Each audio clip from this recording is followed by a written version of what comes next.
Welcome to Get Real with Jack and Cindy, where the stories are polished and the advice isn't trendy. We talk houses, markets, and the life that happens in between. The wins, the screw-ups, and everything unseen. Hello, everyone. It's time for another episode of Get Real with Jack and Cindy. I'm Cindy Morrison. And I'm Jack Wallace. Welcome. Welcome. We've had a busy couple of days. My gosh. Yes, we have. But good. Yes. Very good. Yeah. It's funny. We did the Power Summit.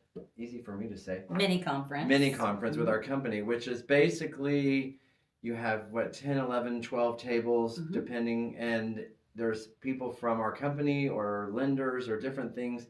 And then our agents can go and travel table to table and do 15 to 20 minutes with each table and really kind of get like a mini class. And it could be everything from social media to selling acreage and farms to holding open houses. Yeah, and it's so great. And you're learning from other people within your company typically. So somebody who does one thing really well that everyone wants to know what's their secret sauce. And I think it's the nature of our company. It's kind of cool too, because so many people are willing to share those things. You know, other companies or other cultures of companies, that's a little bit more guarded. So yeah, you see that all the time. People think information is power, and so they hold on to it. And we so much at Chenoweth and Cohen, and especially you and I, are all about share the information, share the wealth. There's enough success for everyone. And you know, it is interesting because we are in an interesting field where you are in an office with a lot of people that are your competition,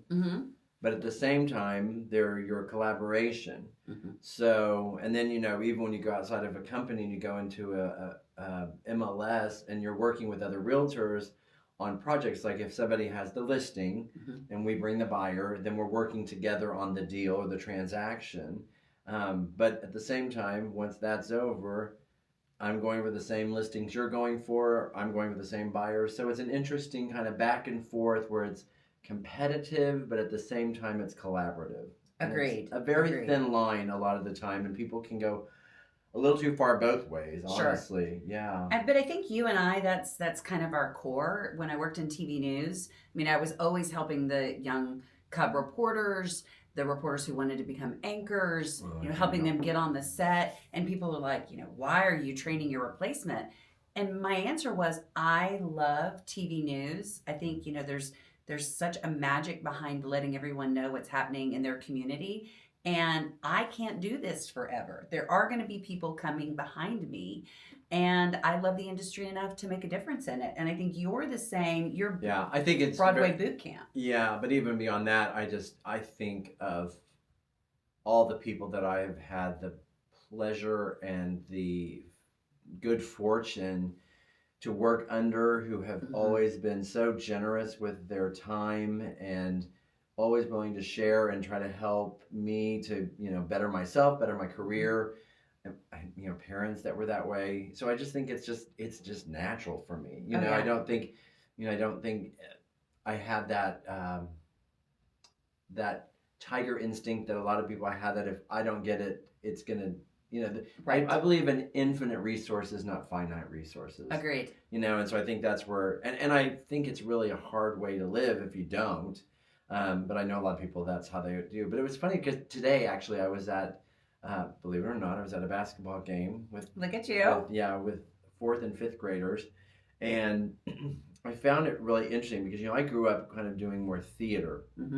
And so in theater, we're all kind of cheering for everybody. So when I go see something or I'm in the middle of, I'm cheering for that person to do a great job in the chorus or to do a great job with their solo or whatever. Right. It's an interesting phenomenon to be watching 4th and 5th graders and hoping that one of them doesn't get the shot, or hoping they don't, almost cheering against this kid on the other team, and that's so interesting to me because you do want your team to win, but it's a little hard for me sometimes because I'm like, but I want them to win too. Yeah. Trophies for everyone. But I was struck because I was thinking, but that is how you learn the game, how you do have to learn to be competitive. Life is competitive. It's not all lollipop and sunshines. You do have to have a competitive nature to be in this business because you will get run over, Yep. you know. So it's that thin line between the two. So Agreed. this was a great couple of days to see everybody really come together and say, what can we do to help each other and to learn, and just everyone was so great. It was really Wasn't it was it awesome? great. But I think it was even better for you and I because we really kind of, I think it encapsulated by talking for so much and talking about so much. Like from the first session to the last session, I think you and I figured a lot of things out, right? I mean, I think. Definitely. What were some of your takeaways for what we ended up finding out during the process? One of the things I think when we said, you know, as a real estate agent, you are the brand, but it's not about you. It's about educating the public. And I saw a lot of light bulbs go off with agents that they were like, oh, wait, I get it. My name and my picture on there, but it's not about me walking through a house. It's about educating the public out there about roofs or buyers or sellers or whatever it may be. And they have all of this information because we are licensed. We do take continuing education and we know all of these things up here that the majority of the public doesn't know that we have an opportunity to share through marketing. So let me break that down. So basically what you're saying is Kleenex is the name, the brand you identify, but tissue is really what you're selling. Yes, I would agree. So we are Kleenex as agents, but what we're selling is real estate services, which would be the same as selling tissue. Exactly. Yeah. I like that analogy. Yeah, because it's like, you know, and the other thing too, if you think about it from that standpoint, here's how important brand is. You want to be the verb. Like, I'm going to grab an Uber. If Uber is such a known for what it is, that verb, and so I'm going to Uber to the concert. So I'm going to use Jack and Cindy, or I'm going to use Jack is, you know, to do. That's what you want to get to where people, whenever it comes to real estate, I'm going to use so and so you become the verb. Yeah. I like that. Yeah. That's great. Okay. So what about you? You know, I think it's sort of interesting because I really, you know how things just come to you, and I was just thinking about Ozempic and how the food noise, like. So walk them through. And by the way, our table talk was about putting on a podcast, putting on videos, really, you know, being more visual and conversational with your community. Right, and how that impacts your business. No, but I was really thinking about the fact that it's astounding to me that all these years and my whole life, and I had a grandmother who was always struggled with weight, and a family, uncles who had, you know, the bariatric surgeries, and I mean, it's very prevalent in one side of my family, the weight issue and all to go to the extremes of the surgeries that they would have and then gain the weight back even, you know, after that.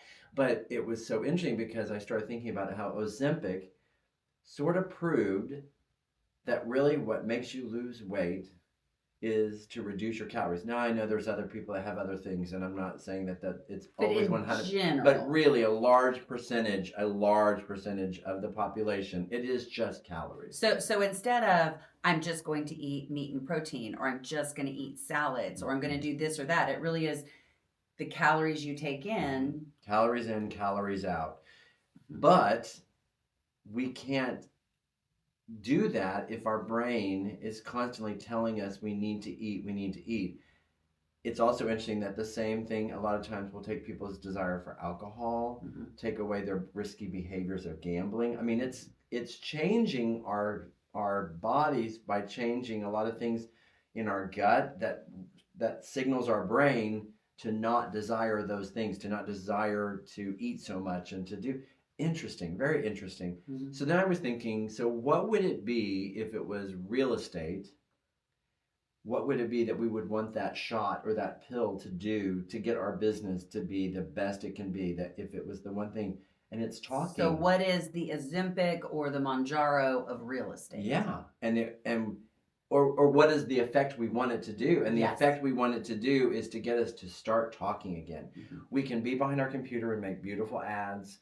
We can make incredible flyers, and we can send, but really what makes deals come together, what makes it is talking. When someone comes to an open house, if I say, hey, welcome, that's not doing anything. Right. And you can say, I've done open houses and open houses and open houses, and I'm not getting any business. Well, did you talk to people? Right. Did you ask them what they're trying to accomplish? Did you just ask them how their day's going? Just start a conversation, shake some hands, talk to people. They've walked into those doors of your house. They're asking you to ask them something, right? And Even sometimes it's, I'm what just got looking. you out today, Yeah, you know? I'm just looking. We live in the neighborhood. Great. Do you have any friends you want as your neighbor? Like, the talking is what makes our business work. Mm-hmm. And we've gotten kind of away from that. I mean, I we've agree. almost gotten behind the computer and we've gotten away from it. And it's almost like we want to set it and forget it and let that do the job. And I think some people. And text messaging. Yes. Oh. No conversations. Well, even agent to agent. Yeah.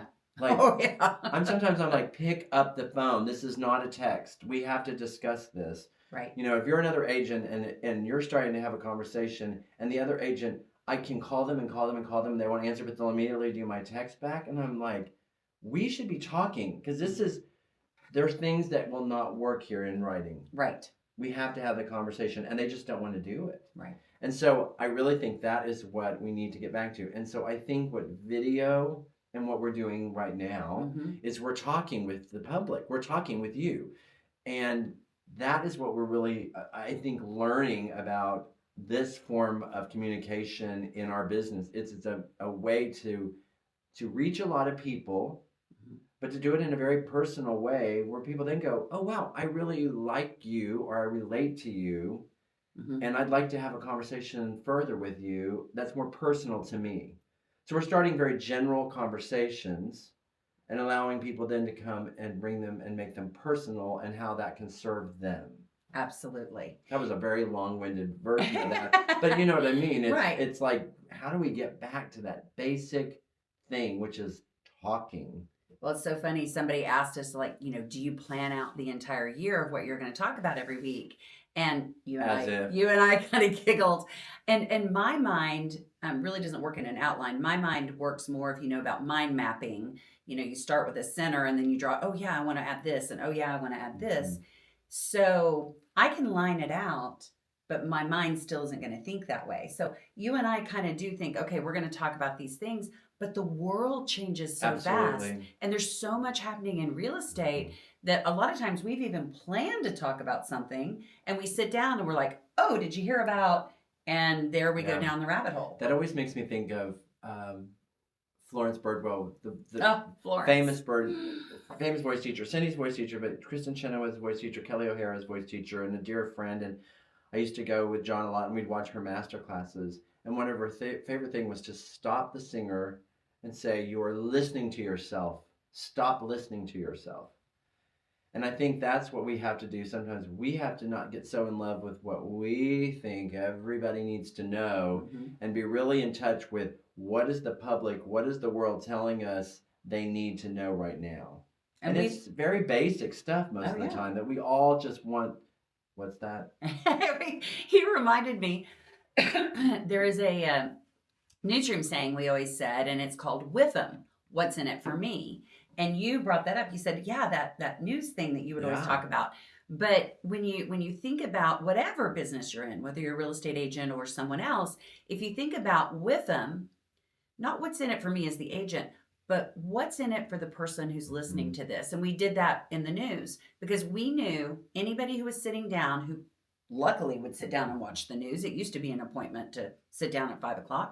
But you know, what's in it for them? That's all they want to know. They want to know how to dress their kids for the bus stop. They want to know what crime has happened in their neighborhood. So if you begin to think about your marketing as with them for the person who's watching it, it really does change your perspective. Again, you're the brand, but it's not about you. It's about what the people out there want and need. And I think that even when it comes down to what we do for marketing our properties is so important.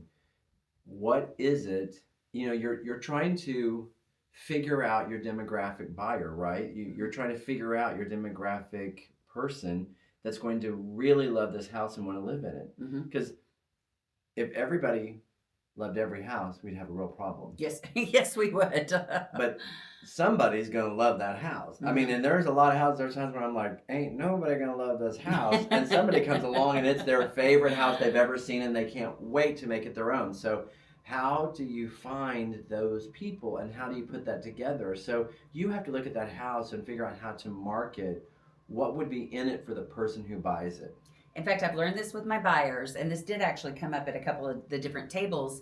You know, as an agent, when you walk into a house, you want to go, well, there's this and there's that, and I don't like that. You know, you have to take a step Who back. cares what you like? Exactly. Yeah. It doesn't matter what Cindy or Jack like. It's what your client likes. And a couple of times I've walked into a house and I'm like, oh dear. And they loved it. And it turned out to be a great house. They knew in their mind what they wanted that they couldn't actually articulate. And that was it. Well, let me tell you, John Sawyer. For those of you who didn't know John Sawyer, he was very opinionated and very funny. Just a little. And sometimes he would say things and I would just be like, oh my God. And then we had one where he said something really awful about a house we walked into, and about 10 minutes later the woman looks and goes, I'm sorry, but I love this house. I want to make an offer. That was a really good lesson for John, though, because then whenever we went back years later, she said, well, do you still think it looks like... And did she have a vision? Did she totally change that? It looked just like the other people Oh, it had did? it. But Okay. she loves that. Good. And so that was, you know, that's the thing. Like, I think that's one thing, too, you just learn with age, hopefully, is that I like what I like. But you know what? I like what you like, too. I just don't want to live with it necessarily, you know? I mean, and again, it gets to where every house does feel exactly the same. And I think we really lived through that a lot lately. And everyone gets kind of caught up in that. And then all of a sudden people go, I don't want my house to look like everybody else's. And then you're like, all the builders are building it that way, all of that. I mean, that's what happens to our industry a lot.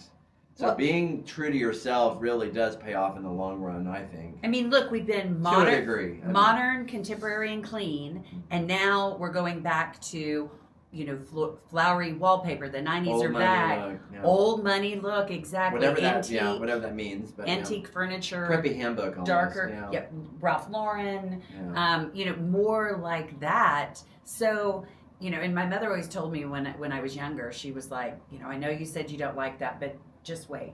Mm-hmm. You know, you may come back to a cycle where that is popular again. You're like, oh, I do like that this But time. that's even like, you know, through the years, I mean, my favorite place to go to eat in the world is Polo Bar in New York City, and it is just great, you know, old world polo. Mm-hmm. And I've loved it through the whole thing, but, you know, my house is very minimalist, kind of California contemporary, and I've loved that. I think it's not so much about it, like you trend and then you're doing whatever is in vogue. It's like the world should be, you know, vanilla, chocolate chip, Rocky Road. Like there should be many flavors. I mean, if we all just kind of live in the same world. And I want to ask you this as a former designer. Well, I mean, you're still a designer, but, you know, formally doing that as your main career. Yeah.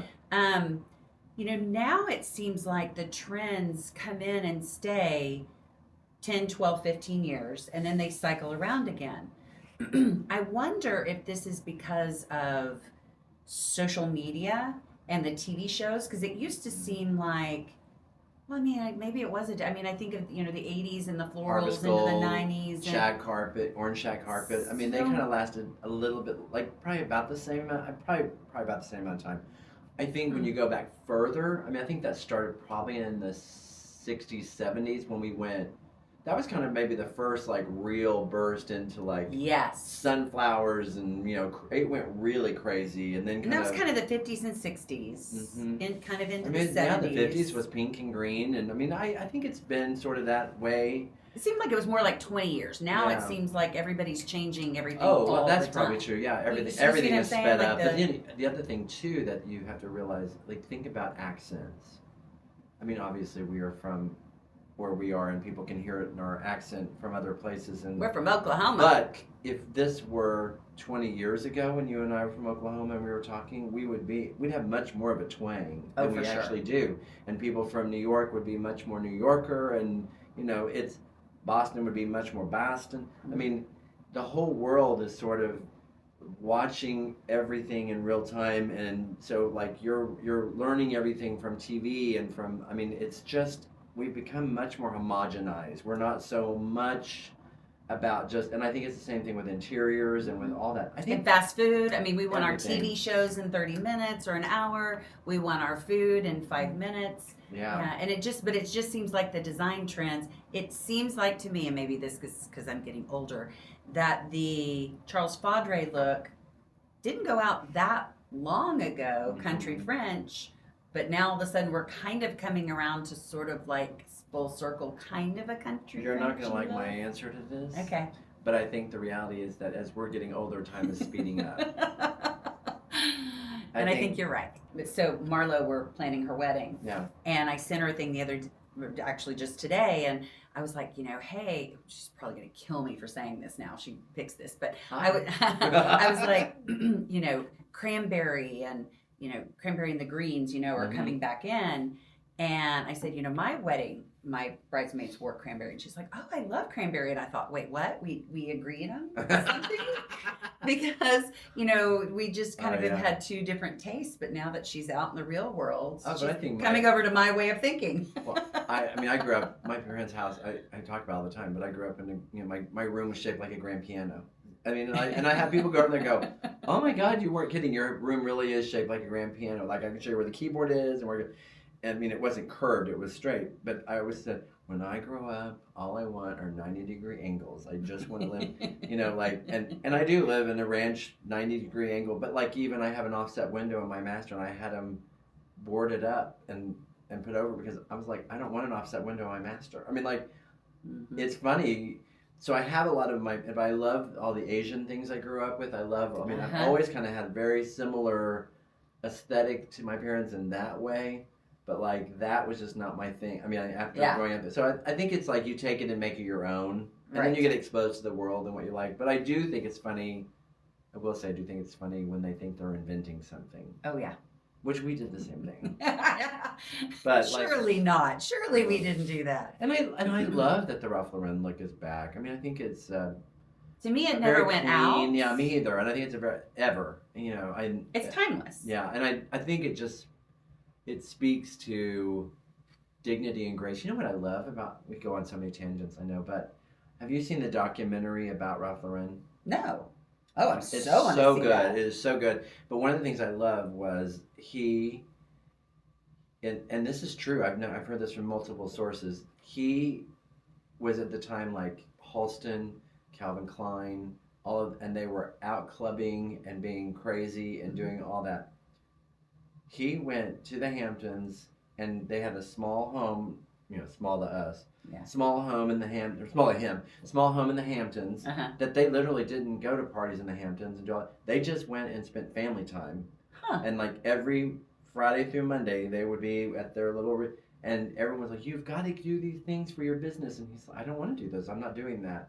And he built that but he stayed so classic and stayed so, the brand never suffered because of his behavior or even just doing something wild and crazy that didn't match his core beliefs. Well, and even I love his most famous handbag is the Ricky, which is his wife's name. I mean, I just think it's really a classy thing. I mean, I've also heard he's not necessarily the nicest person. I mean, you hear all kinds of stories, but I do think that's a real tribute to you can be a family person and have a life that's dignified and quiet and still be successsul. I think that's been really helpful even to me with what we do, because I think you can get really caught up in the same thing, and it's like, there's something to be said for people seeing steady and decent and ethical. That's really important. You mentioned that when we were at our mini conference, one of our agents who you and I both adore, we're in the luxury group with, and you even said you love that, she has her husband and her family on there and kind of shows, her lifestyle, and it just, it's not a lot, it's enough, and it's just a taste. And it's obvious, very wholesome. I will say this, if you don't have a loving relationship, don't try to pretend like you do online. I think that, I think Agreed. It's a very obvious that this is a fun, happy place that they live in and that they have this life together. and I think that it's staying on brand with other people because that is her market, and it's very successful that she gets people to go, you know what I wanted, you know what I want to either be, aspire to, or I am, and it's great, yeah. Yes. And I think we should also. I think it's really cool whenever we would point those things out to the people that we're watching their stuff and we see that.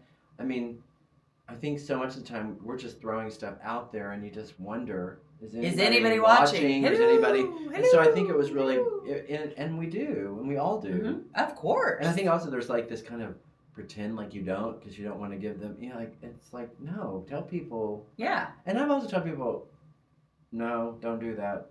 You need to stop doing that. I mean, like, because I think sometimes people don't, it comes across to them one way, and it's like, in my opinion, I wouldn't do that anymore.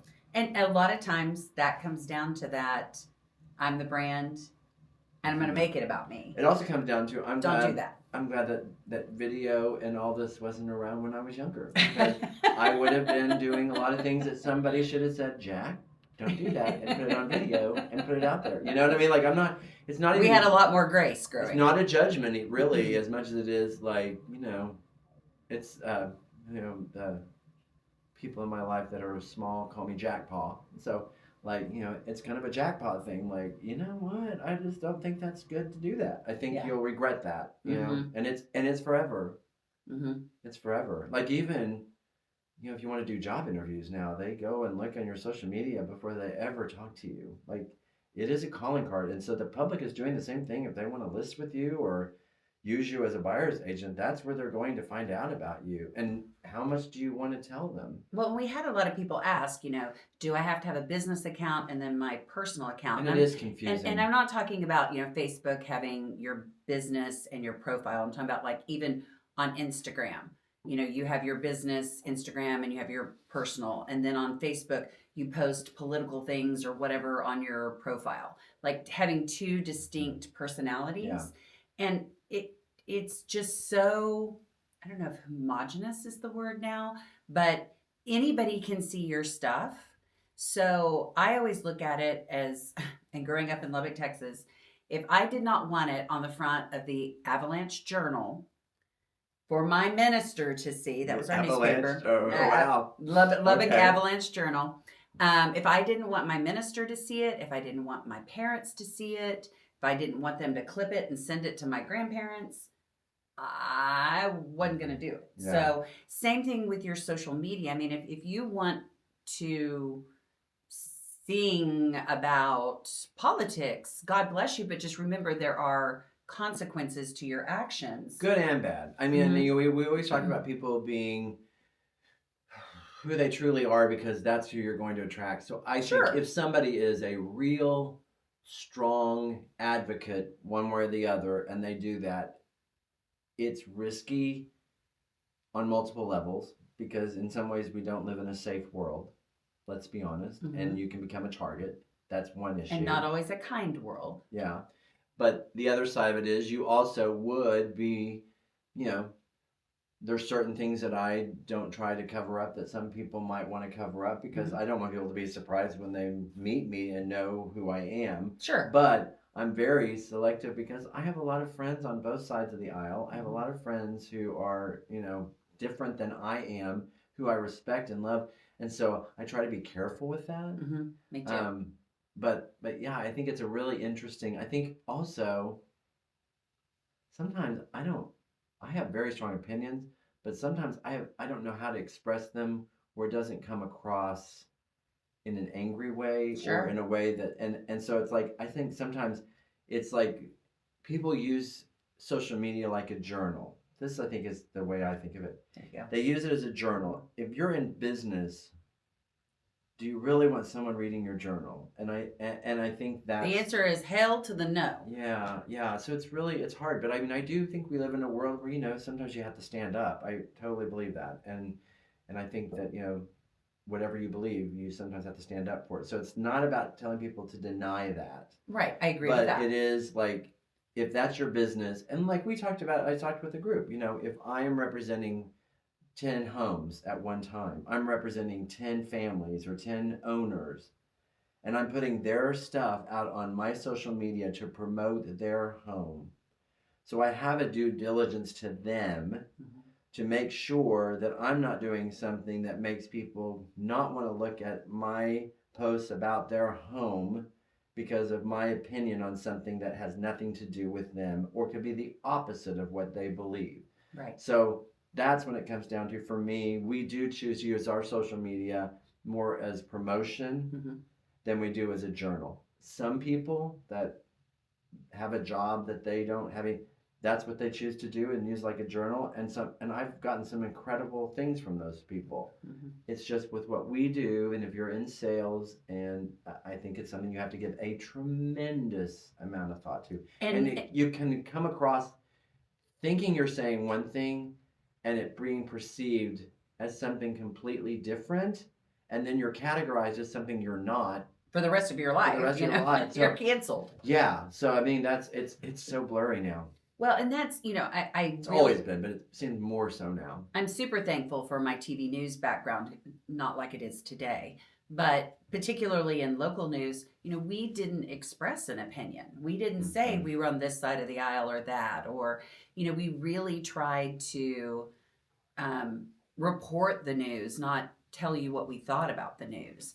And so I kind of grew up in my career, and then as social media came along, of just not talking about certain things because that might give somebody a clue I was on one side or the other, and then that could affect the station, it could affect my career. I just tried to stay neutral. That's really not my job to tell you how to think. What's interesting about that is you're sitting there saying that, I'm having sort of an aha, because if you think about it, that has happened because news became 24/7 and became entertainment. Oh yeah. Infotainment is what I like to call it. And so we have to be careful in our business because we can get really caught up in that. And we are selling houses. It's not about us. We're the brand, but it's not about us. We are selling houses. So that whole thing about being really careful to be cute and a little funny now and then is fine. That's great. But it's like at the end of the day, if what you're really trying to do is sell houses, you've got to be informational and stick to the point. And I'll do fun little videos. I had somebody who made fun of me for wearing my sunglasses in a video. And it was just a fun, different way to say that the house had sold. And but I don't do those every day. I just do fun viral things every once in a while just to do something different. I'm a creative journalist. And some people's personality, they're always funny and I like it, but I think that's rare. I think there are some people that can do that. It's pretty rare. Agreed. So any other aha moments you had from the mini conference or things that we talked about? This is kind of a little bit off subject, but it's not. No, us? Really? Yeah, no. When the person who said that they like it when we go off subject. Oh yeah, because it's when it gets really like passionate, and that's when she's like we lean in because, and I don't think I'd really thought about that. I mean, I think you and I are always like, oh God, we just went off topic again, but it really is because we're passionate about it, and then it's like we're going to go to that. So I thought that was really I loved hearing that. That was sort of a nice thing to know that we're not just again making it about us. Yes. Because I mean that's the thing too. Like, how do you? It's kind of like reading a script or talking, and you and I both, that's one reason why we don't map a lot of things out too, is because if you script it, it sounds scripted. Yeah. Let me talk about this today, that's just not us. But at the same time, how do you keep it on point? And that's what I think you and I help each other get back on point sometimes. Yes. Yeah. So that was good. So that was really good. I like that a lot. I think that was probably from my personal takeaway. That was probably it. But what about you? It was interesting. At the end of the Oklahoma City conference, we did one in Oklahoma City on Thursday, and then Which, Tulsa. by the way, you guys are great. That was really when I first time to spend a lot of time with the agents in Oklahoma City, and what great people. You need to go down there with me when I'm teaching my social media class. Once a month. We'll be there for Closing Crew if anybody wants to do Closing Crew. So yeah, let's so pause on. I can't remember what I was going to say, but the Closing Crew is our mentoring group. We've been doing it here in Tulsa for a year, And now Oklahoma City has asked us to come there. It's just for Chenoweth and Cohen agents. In the last year, we've done it sort of very informally, but we're going to get more formalized and really work on looking at people where they are, where their production is, where they want their production to be, what their brand is, what they're wanting their brand to be. They may not know what they want their brand to be. They may not know, and that's okay. That's really, so it'll be for a lot of new agents, but also for agents who have maybe been at it a while and haven't been able to get traction, or been at it for a really long time and have lost all traction and just want to help get back on pace. And we've seen all of the above, or people who stepped away to raise a baby, and now you they're do coming back. It isn't like you failed. Sometimes the best thing you can ever do is step out, but it is funny when you step out and step back in, it's hard to get back in. So if you are with Chenoweth and Cohen, our local family-owned you do have brokerage, to be Chenoweth and Cohen. Yes, here so if you're not and you want to do this, you have to come over to Chenoweth and Cohen. Yeah, come join us. But yes, so we're going to be doing this now in Tulsa and Oklahoma City. And like I said, it started as a passion project and it's really grown. Chenoweth and Cohen is getting into it. And so we're very excited. But what I was going to tell you is that Oklahoma City crew is awesome. The energy there, there are 120 agents. Or 20 or 30 agents, 120 or 30. We're 685 or something like that. 600, What's funny is 700. when I started, it was around 200, a little under 200, and so it's kind of like going there. Almost feels kind of like going back in time in a good way. Everybody knows everybody. Yeah. That was interesting. Yeah. Shoot, I forgot what I was going to say about. Just about the energy of the office and yes, or offices. In Oklahoma City. They're great. So yes, so we did it both places, and I don't know. So what was your takeaway? What was one of your biggest? Oh, that's what it was. Thank you. See, we get each other back on track. The question that they asked in Oklahoma City to me was, what is the one thing you do every single day that you think makes the biggest difference in your business? And my answer was creating intentional conversations. So whether that be getting up in the morning and reading my direct messages and answering back, looking back and answering comments on my posts, having a follow-up phone call or a text with somebody who mentioned something on social media, thinking about people throughout the day that I need to reach out to, actually giving my business card to the waiter or waitress or the GM when I eat at a restaurant that I frequent a lot. Just, these intentional conversations. Even wearing your name tag. Yes. Which I'm terrible at doing, but you should be wearing your name tag because it really is. Yeah. So, social media gets you visible and can create those conversations. But if you don't make those intentional conversations, it's not going to lead to listings. So that was mine. What would you say is the one thing you do in your business? I think it's, I talk to people. I mean, and I'm an introvert. I'm not a big extroverted person. People think I am, but I'm not. And so for me, talking to people is something, that I have to do. But it is sort of funny because, it's even like, I keep having people at my gym say, how do I know you from somewhere? It's funny how after all these years and being out there and doing that, and that started happening with John and I when we first were really advertising all the time with Sawyer Wallace, because we were in the grocery store, we were on the bus stop stuff. I mean, we were all, everywhere, and people would be like, I know you from somewhere. In fact, we used to do the television show. We would do a lot of the vignettes, we would talk, and we were at the airport and we were late getting on the plane, and the woman goes, I'm holding it for you. I know your TV show. I love your TV show. And that was the first time we were like, oh my gosh. And then we got on the bus coming, the Dollar Thrifty or whatever, no, the Fine Parking bus to go back to our car, and the driver goes, you're the TV people. I love your show. And we're like, it's not our show, but we'll take that. So exactly. It's it's kind of when you start doing it and you realize it's working. So recently I started at the gym, I think, getting back on doing some of the video and doing all that stuff and how people do that. So it's it's taking the time when they do to explain who you are and, just planting those seeds. And then it's interesting. So I think it's very similar. But again, what does that boil down to? Talking. Yes. Conversation. Communicating. That's the goal. The goal is not so you sit at a closing table. That's the result. The goal and the result are two different things. the goal is to get the communication, to get the information, to be able to help them, that then gets you to what? The closing table. You know, Right. it doesn't happen from doing a video and then you're sitting at a table. There's a lot that goes into it. 180 steps between deciding they're going to write a contract and the final closing. And it's also interesting because sometimes I think our lack of communication kicks us in the butt, because people go, you didn't do anything because we didn't communicate to them all the things that had to happen that we were doing. Now, not that you have to do that, but a lot of times I will say, just so you know, this is what happened this week.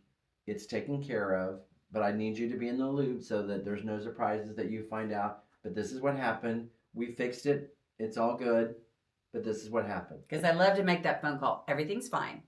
Just want to let you know it's already been handled. And that's not necessarily even just bragging on yourself, which in a way you should, because if they don't know you're working for them, they don't know you're working for them.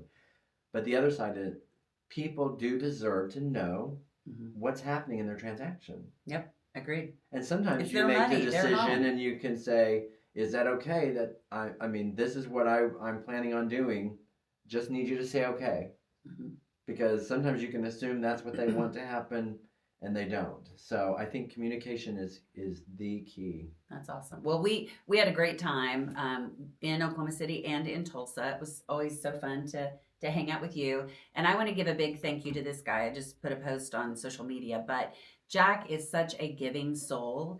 And I come to you with harebrained ideas all the time.